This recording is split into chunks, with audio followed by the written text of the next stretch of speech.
There's always that one iPhone that just makes sense, and a few that quietly drain your wallet. Let's avoid those. Everyone loves talking about the Pro Max, the titanium body, the camera flex, the price that makes you pause for a second. But let's be honest, most people aren't upgrading for cinematic video or a lens they'll use twice a year. They just want an iPhone that feels fast, lasts all day, and doesn't feel outdated halfway through the year. And that's where things get tricky.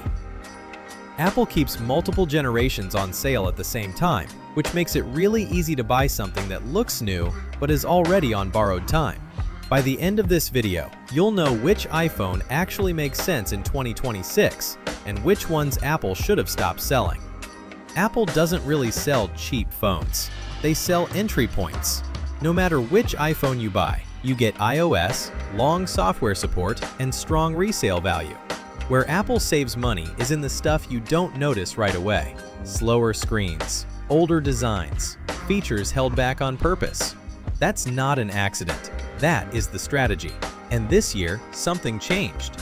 With the iPhone 17 finally getting a 120Hz display, the old gap between Pro and normal almost disappears. For the first time in years, the base model doesn't feel like a compromise. And that changes everything.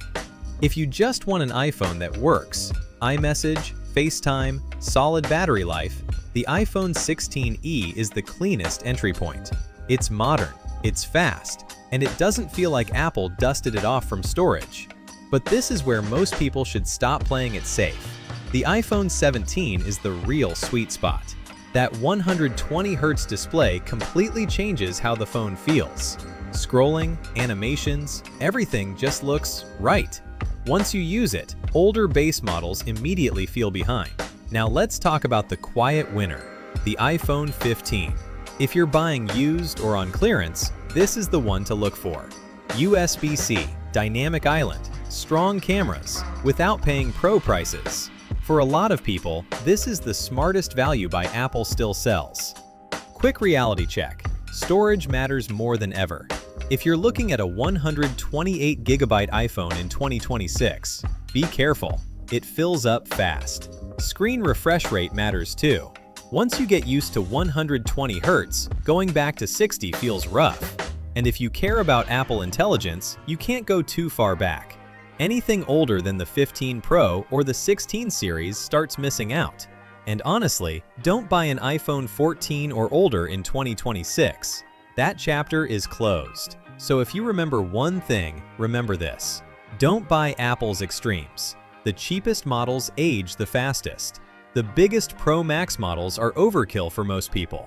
Your best options are simple: the new standard model or last year's Pro at the right price. Right now, the base iPhone 17 is Apple finally giving people what they've been holding back. That's the move. So what are you using right now?